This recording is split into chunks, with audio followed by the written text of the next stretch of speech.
Unit 5 human circulatory system. তো human circulatory system এর অন্তর্গত আমরা হিউম্যান হার্ট সম্বন্ধে দেখব। তো হিউম্যান হার্ট সম্বন্ধে তোমাদের অলরেডি একটা কনসেপ্ট রয়েছে, তোমরা পড়েছো। তো তবুও এখানে যে যে জায়গাগুলো থেকে কোশ্চেন হয় সেগুলো হাইলাইটস করে তোমাদের একটা নোটস পাঠানো হয়েছে, দেখবে। তো সেই নোটসটা ফলো করবে আর আরেকবার করে মিলিয়ে নেবে যেগুলো বলছি। ফার্স্ট টাইম লোকেশান দেওয়া রয়েছে, তোমাদের দেখবে লোকেশান। না হিউম্যান হার্ট এর লোকেশন কোথায়? না বক্ষ গহ্বরে, ছবিটা দেখতে পাচ্ছ যে বক্ষ গহ্বরে ফুসফুসদ্বয়ের মাঝখানে দুটো ফুসফুস থাকে। ফুসফুসদ্বয়ের মাঝখানে আমাদের যে পাঞ্জরস্থি বা রিবস থাকে, 5th and 6th রিবস এর মাঝখানে মিডিয়াস্টিনাল নামক একটা ক্যাভিটি, গহ্বর বা স্পেস সেখানে অবস্থান করে। আন্ডারলাইন করে রাখবে মিডিয়াস্টিনাল। শর্ট কোশ্চেন প্রায় আসে যে কোন গহ্বরে হৃৎপিণ্ড অবস্থান করে, না মিডিয়াস্টিনাল নামক গহ্বরে অবস্থান করে। তারপরে দেওয়া রয়েছে দেবে অরিজিন, কোথেকে উৎপন্ন হয়, ভ্রূণজ মেসোডার্ম।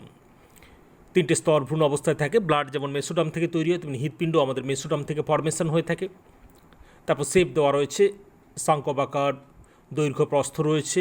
দৈর্ঘ্য প্রস্থের মানগুলো একটা স্ট্যান্ডার্ড মান দেওয়া রয়েছে, বাট বিভিন্ন বইতে দেবে ভ্যারিয়েবল, তবু একটা স্ট্যান্ডার্ড করলে, ওয়েট করলে, তারপরে ওয়েট দেওয়া রয়েছে মেল, ফিমেল অ্যান্ড চাইল্ড আলাদা আলাদা ভাগ করে।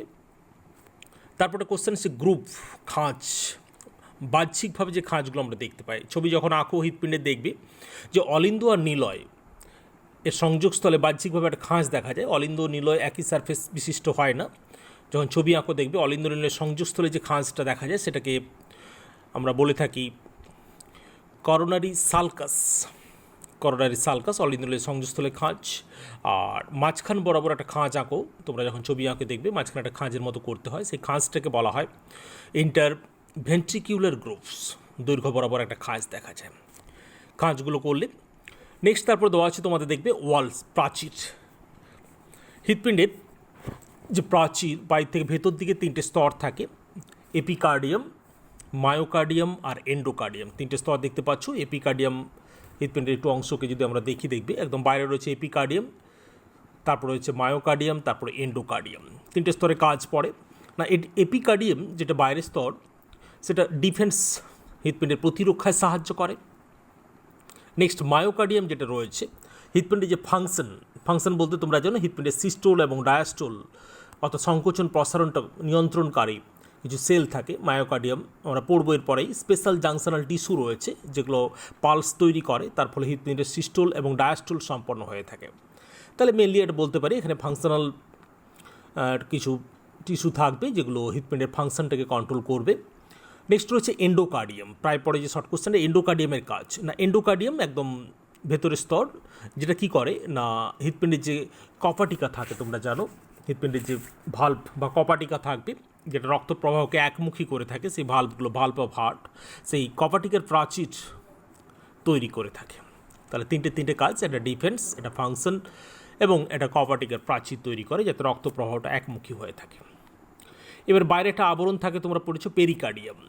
এগুলো প্রাচীর গেল, হৃৎপিণ্ডের বাইরের আবরণ ছোটো থেকেই পড়ছো পেরিকার্ডিয়াম। বাট এখানে পেরিকার্ডিয়াম সম্বন্ধে একটা টেবিল করা রয়েছে, দেখবে কনসেপ্টটা একটু আলাদা। না পেরিকার্ডিয়াম যে লেয়ারটা সেটাকে দুটো দ্বিস্তরীয় হয়ে থাকে, ভালো করে দেখবে। পেরিকার্ডিয়াম লেয়ারটা তোমাদের যে নোটস দেওয়া রয়েছে দ্বিস্তরীয়। বাইরের স্তরটা তন্তুময় বা ফাইব্রাস পেরিকার্ডিয়াম বলা হয়, আর ভেতরেরটা সেরাস। ফাইব্রাস এবং সেরাস, ছবিতেও দেখবে ফাইব্রাস রয়েছে তন্তুময় আর সেরাস। আর সেরাসটা আবার দুটো, একটা হচ্ছে প্যারাইটাল বাইরের দিকে আর ভিসেরাল ভেতরের দিকে। তাহলে বাইর থেকে তুমি যদি আসো তাহলে হৃৎপিণ্ডের আবরণী যদি বলি একদম বাইর থেকে আমরা আসবো, তাহলে বাইরে কে থাকছে একদম সিকোয়েন্সটা ভালো করে মনে রাখবে, এমসিকিউতে আসে। আমরা যেমন প্রাচীর বললাম এপিকার্ডিয়াম, মায়োকার্ডিয়াম, এন্ডোকার্ডিয়াম, বাট এখানে পেরিকার্ডিয়ামটা আবরণী, তারও বাইরে আবরণী।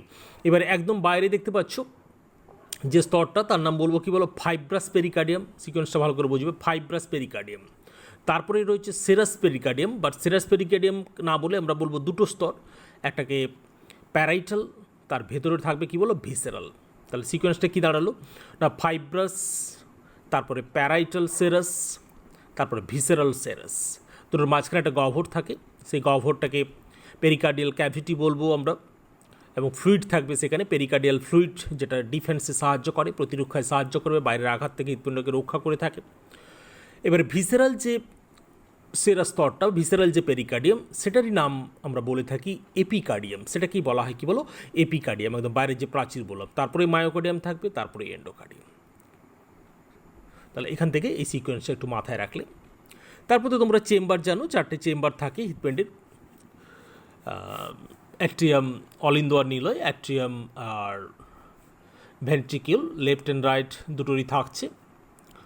এবং মাঝখানে যে সেপারেশনগুলো, অলিন্দ দুটোর মাঝখানে তোমরা জানো ইন্টার অ্যারিকুলার সেপ্টাম থাকে, নিলয় দুটোর মাঝখানে থাকবে ইন্টার ভেন্ট্রিকুলার সেপ্টাম। এগুলো বর্তমান। নেক্সট আসবো আমরা না অলিন্দের সঙ্গে কারা কারা যুক্ত রয়েছে আর নিলয়ের সঙ্গে কারা কারা যুক্ত থাকে আমরা দেখব। না অলিন্দে তোমরা জানো যে রক্ত সংগ্রাহক প্রকোষ্ঠ হচ্ছে অলিন্দ, বাম অলিন্দ আর ডান অলিন্দ এরা হচ্ছে রক্ত সংগ্রাহক প্রকোষ্ঠ। আর নিলয় কী করে, রক্তকে নিক্ষেপ করে রক্ত সংবহনতন্ত্রে। 1 নম্বর। 2 নম্বর তোমরা জানো, তার সিকোয়েন্সলি মনে রাখবে, তাহলে অলিন্দ রক্ত সারা দেহে রক্তকে সংগ্রহ করবে, সংগ্রাহক প্রকোষ্ঠ।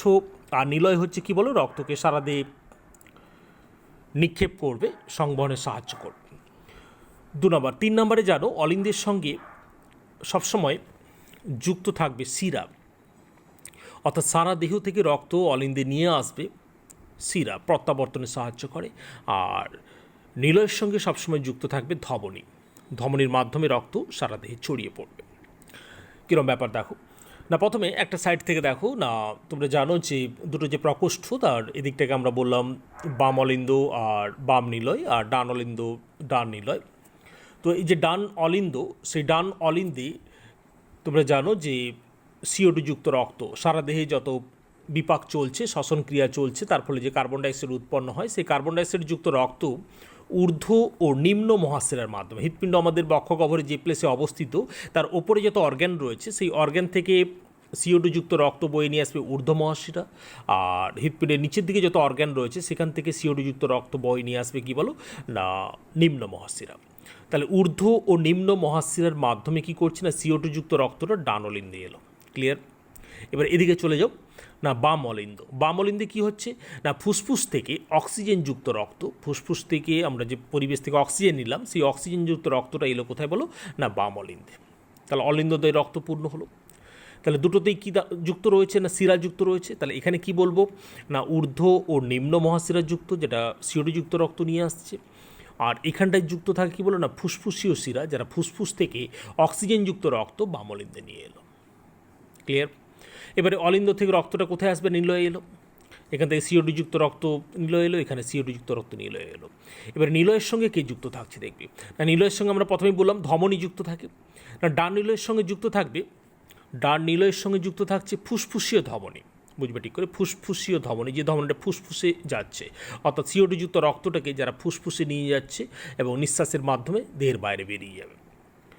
আর বাম যে নিলয়, সেই বাম নিলয়ের সঙ্গে যুক্ত থাকছে মহাধমনী, যেটা কি করবে না, অক্সিজেনযুক্ত রক্তটাকে সারা দেহে ছড়িয়ে দেবে, কোষে কোষে পৌঁছে গেল, কোষে আবার বিপাক সম্পন্ন হলো, আবার কার্বন ডাইঅক্সাইড উৎপন্ন হলো, সেই কার্বন ডাইঅক্সাইড যুক্ত রক্ত আবার শিরার মাধ্যমে ফিরে আসবে। এই হচ্ছে সার্কুলেশন সিস্টেম, তোমরা জানো। তো এখানে একটা 2 নম্বরের কোশ্চেন প্রায় আসে যে করোনারি সাইনাসগুলি যায়, করোনারি সালকাস খানিক্ষণ আগে দেখেছো, এটা হচ্ছে করোনারি সাইনাস। আমরা বললাম না সারা দেহের CO2 যুক্ত রক্ত কোথায় আসবে বলো না, ডান অলিন্দে আসবে। ওকে, কিন্তু হৃৎপেশিতে যে বিপাক চলছে, হৃৎপেশিতে যে শ্বসন চলছে, সেই শ্বসনের ফলে যে কার্বন ডাইঅক্সাইড উৎপন্ন হয়, সেই কার্বন ডাইঅক্সাইডটা যে পথে ডান অলিন্দে আসবে সেটাকেও ডান অলিন্দে আসতে হবে। হৃৎপিণ্ড যেমন সারা দেহে CO2টাকে ডান অলিন্দে নিয়ে আসছে, তেমনি হৃৎপিণ্ড যে পরিমাণ CO2 প্রোডাক্ট করছে সেটাকেও ডান অলিন্দে পাঠাতে হবে। সেটা যে পথে যাচ্ছে সেটা হচ্ছে করোনারি সাইনাস। তাহলে হৃৎপেশিতে উৎপন্ন কম O2 যুক্ত রক্ত কতগুলো শিরা দ্বারা বাহিত হয়ে কী করছে না, ডান অলিন্দে প্রবেশ করবে, সেগুলোকে করোনারি সাইনাস বলছে। এই দুটো অংশ দেখবে তোমাদের নোটসে দেওয়া রয়েছে, যে ক্ষুদ্র ক্ষুদ্র শিরার মাধ্যমে এরা আসবে। সেই শিরাগুলোকে এখানে যেমন বলা হলো ঊর্ধ্ব মহাশিরা, নিম্ন মহাশিরা, বাট এখানে যে শিরার মাধ্যমে আসবে সেগুলোকে বলা হচ্ছে ভেনি কর্ডিস মিনিমি। প্রায় শর্ট কোশ্চেন আছে MCQতে, ভেনি কর্ডিস মিনিমি শিরাগুলোর নাম। আর যে ছিদ্রের মাধ্যমে উন্মুক্ত হবে সেটা ফোরামিনা অফ থিবেসিয়াস। তাহলে দুটো শর্ট কোশ্চেন ভালো করে করবে এখান থেকে। নেক্সট দেওয়া রয়েছে দেখবি না, ফোরামেন ওভেল অ্যান্ড ফোসা ওভালিস। না দুটো অলিন্দ আমরা বললাম, অলিন্দ দুটোর মাঝখানে যে সেপারেশন থাকে, অলিন্দ দুটোর মাঝখানে যে সেপারেশন থাকে আমরা আন্ত অলিন্দ পর্দা বা ইন্টার আরিকুলার সেপ্টাম বললাম।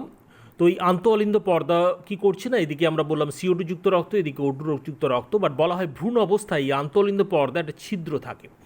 ভ্রূণ অবস্থায় মাতৃগর্ভে যখন ভ্রূণ থাকে তো এই আন্তঃঅলিন্দ পর্দা একটা ছিদ্র থাকে, যার মাধ্যমে অলিন্দ দুটি পরস্পর সংযুক্ত থাকে। এই ছিদ্রটাকে বলা হয় ফোরামেন ওভেল, ফোরামেন ওভেল। এবারে ভ্রূণ যত বড় হয়ে শিশুতে পরিণত হলো, তারপর জন্ম নিল, জন্মের পূর্বে কি হয় না, পরিণত অবস্থায় এই ছিদ্র সম্পূর্ণ বন্ধ হয়ে যায়। কিন্তু বন্ধ হয়ে গেলেও কী হবে, ওই সেখানে একটা খাঁজ থেকে যায়, একটা ছিদ্র ছিল, ছিদ্রটা বন্ধ হয়ে গেলো ঠিকই, বাট এখানে একটা স্পট দাগ বা খাঁজ থেকে গেল। যেমন আমাদের ধরো কোথাও একটা ইনফেকশন হয়েছিল, ইনফেকশনটা ভালো হয়ে গেলো ঠিকই, বাট সেখানে একটা যেমন স্পট থেকে যায়, তেমনি এখানেও একটা স্পট বা খাঁজ থেকে যায়, সেই খাঁজটাকে বলে ফোসা ওভালিস। পরে দেখবে এখান থেকে শর্ট কোশ্চেন আসে যে কোনো শিশুর হয়তো জন্মের পরেও এই ছিদ্রটা সম্পূর্ণ বন্ধ হলো না, তখন কী হবে, তার CO2 ও O2 যুক্ত রক্তের মিশ্রণ ঘটবে, তাকে হিমোগ্লোবিন বিজারিত হবে, নীলবর্ণ ধারণ করবে, সায়ানোসিস বা ব্লু বেবি সিন্ড্রোম, বিভিন্ন রোগ সৃষ্টি হয়ে থাকে, আমরা পরে দেখব।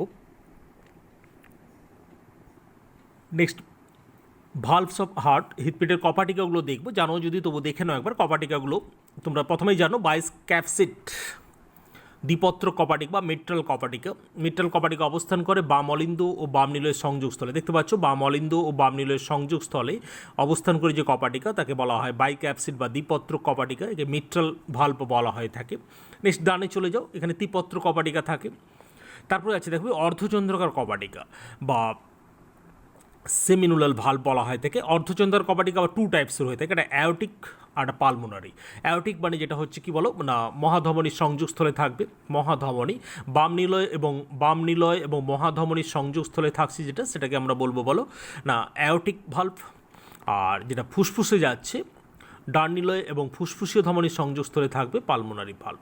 এছাড়াও দুটো স্পেশাল ভাল্ব আমরা দেখেছি, থিবেসিয়াস খানিক্ষণ আগে হলো দেখো, করোনারি সাইনাস ও ডান অলিন্দ, করোনারি সাইনাস থেকে CO2 ডান অলিন্দে আসবে, তার সংযোগস্থলে যেটা থাকে সেটা থিবেসিয়ান কপাটিকা। আর ইউস্টিচিয়ান কপাটিকা, এই নিম্ন মহাশিরা দেখতে পাচ্ছ, সেই নিম্ন মহাশিরা ও ডান অলিন্দের সংযোগস্থলে থাকবে থিবেসিয়ান কপাটিকা। তাহলে এই কপাটিকা ভাল্বগুলো করলে, ভাল্বগুলো করার পরে প্যাপিলারি পেশি বলে একটা শর্ট কোশ্চেন আছে তোমাদের দেখবে, নিলয়ের প্রাচীর যে পেশিটা দেখতে পাচ্ছ উঁচু নিচু এরকম পেশি থাকে, সেগুলোকে প্যাপিলারি পেশি বলে। সেই প্যাপিলারি পেশির উঁচু যে অংশগুলো সেগুলোকে কলামানি কার্নি বলা হয়, কলামানি কার্নি, যেখানে কর্ডি টেন্ডনি যুক্ত থাকে। কর্ডি টেন্ডনের শর্ট কোশ্চেন রয়েছে দেখবে না, আমরা খানিক্ষণ আগে বললাম যে দ্বিপত্র এবং ত্রিপত্র বা যে কপাটিকাগুলো রয়েছে সেগুলো রক্ত প্রবাহকে একমুখী করে, সেই জন্য কপাটিকাগুলো দ্বিপত্র এবং কপারগুলো এক প্রান্তে একটা সরু তন্তুর সাহায্যে কী করে না প্যাপিলারি পেশির সঙ্গে বা কলামনি কর্নির সঙ্গে যুক্ত থাকে, যাতে কপাটিগুলো একদিকে খুলে অপরদিকে বন্ধ হয়ে যায়। এগুলোকে বলা হয় কর্ডি টেন্ডনি। তাহলে অলিন্দ নিলয় কপাটিকাগুলির মুক্ত প্রান্তগুলো যে সরু তন্তুর সাহায্যে কী করছে না প্যাপিলারি পেশিতে যুক্ত থাকবে, সেগুলোকে আমরা বলো কর্ডি টেন্ডনি। তাহলে এগুলো নেক্সট কতগুলো সার্কুলেশন সিস্টেম দেওয়া আছে দেখবে, সার্কুলেশন সিস্টেম যেমন সিস্টেমিক সার্কুলেশন। তাহলে হৃৎপিণ্ড থেকে রক্তটা যখন দেহকোষে ছড়িয়ে পড়ছে যে পদ্ধতিতে, সেটাকে সিস্টেমিক সার্কুলেশন বলা হচ্ছে। তারপরে পালমোনারি সার্কুলেশন, হৃৎপিণ্ড টু ফুসফুস, পালমোনারি সার্কুলেশন, হেপাটিক পোর্টাল, হৃৎপিণ্ড টু যকৃৎ, এইভাবে দেওয়া রয়েছে, কতগুলো লেখা রয়েছে, বাকিগুলো নেই, তোমরা ওগুলো পূরণ করবে। এইভাবে সার্কুলেশন থেকে একটা শর্ট কোশ্চেন আছে, ওটা রেডি করলে